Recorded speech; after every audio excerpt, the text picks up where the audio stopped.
Isang mapagpalang araw po sa ating lahat. Welcome to my YouTube channel. This is DJ Master. Ito naman po, bibigyan ko kayo ng mga update. Yung bagong update sa workout ni pambansang kabao, Manny Pacquiao. Pati itong sikat na boxer na si Berhil Ortiz, isang super welterweight champion, ay nakasabay na rin sa training ng ating pambansang kabao para malaman niya ano ba ang meron kay Manny Pacquiao, ano yung kakaiba. At mamaya sa bandang dulo, maririnig natin yung kanyang komento, no? Yung kanyang masasabi kay Manny Pacquiao bilang isang magaling na boxer.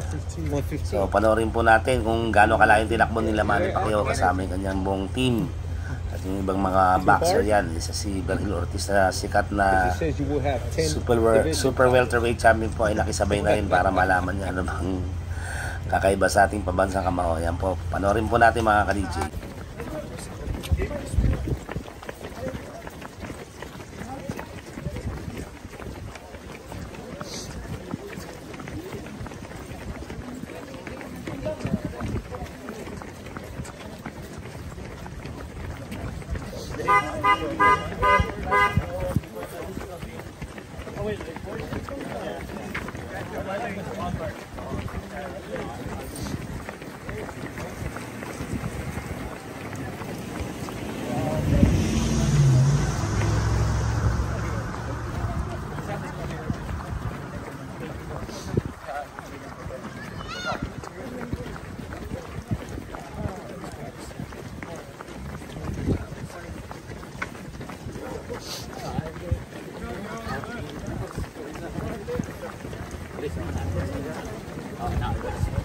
Medyo usahay lain ng ano boss. Kaya ni mo. Ito lain. Lain lang kay bao boss. Merci adio. Diretso ako na boss.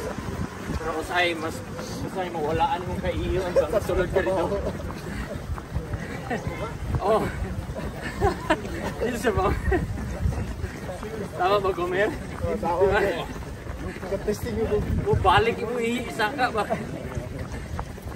Testing ko diya mag-CR. Ura ko nalipong ba? Tapos, berulat sa taas.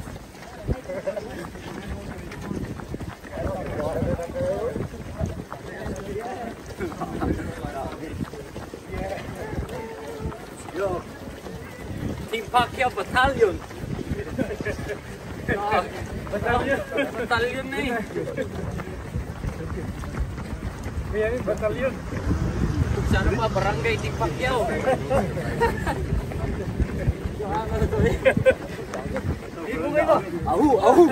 Ahu! Spartan!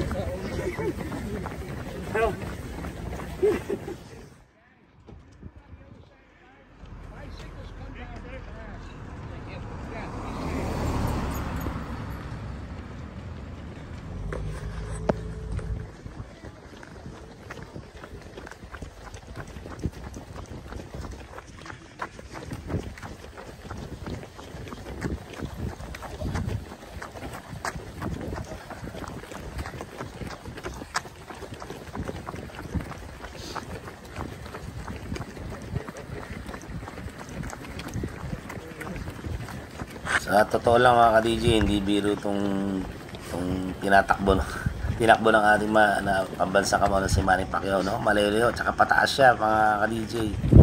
So kung mahina-hina talaga resistensya mo, hindi ka tatagal. So napaka-importante nito para makuha niya talaga yung stamina, hindi siya kapusin, hindi siya ulangin sa akin sa pagdating sa laban kay Manny Pacquiao sa July 19. At pati ito si Berhil Ortiz ay napahanga sa ating pambansang kamao. Yan, daming mga sumasabay sa kanya. Grabe, talagang unstoppable. Hindi ko nakikita na naglalaylo ang ating pambansang kamao. Patuloy ang kanyang intense training, talagang prosigido ang ating pambansang kamao. Sana nga sa laban niya kay Barrios, no? Yung kanyang kondisyon ay maganda, walang dinadaing, walang injury kasi nung labang kay Hugas nagkaroon ng problema ata doon sa kanya sa binte, sa pinupulikat, di masyado makagalaw, hindi siya maka-in and out. So napaka-importante dito talaga ng magandang kondisyon, yung stamina, no? Tumagal siya hanggang 12 rounds dahil bata ang kanyang kalaban na si Barrios. Hindi basta-basta to, kahit sabihin natin sinasabi ng marami na hindi mabilis. Bata pa rin to, malakas. Malakas ang resistensya nito, no? Kaya ito po, mahaba-haba yung kanilang tinakbo. Grabe.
Virgil, they're gonna put the mats right there so you guys can do sit-ups. Give us room, please. Give us room. Give us room. Thank you. He's doing sit-ups though. Yeah.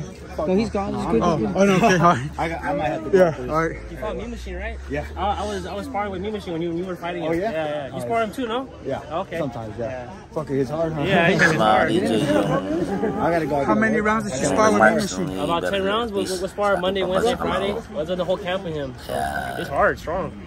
Hindi siya makapaniwala na sinasabi niya. Is that one of your best wins, or?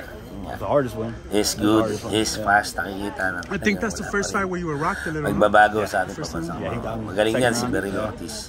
Super welterweight champion. How was the run? Siguro mga ka-DJ, I'm not sure how much we did, but it was pretty heavy. nandito muna tayo mga ka-DJ. Ito muna ang update na may It was a bibigay good ko run. sa inyo. We went at a good pace. So abangan natin ang laban ng ating pambansang kamao sa July 19 sa Las Vegas, Nevada. Ayan, masyadong matindi ang impluensya ng ating pambansang kamao, kahit yung mga sikat na boxer ay napapasabay sa kanya. So ito po, yan.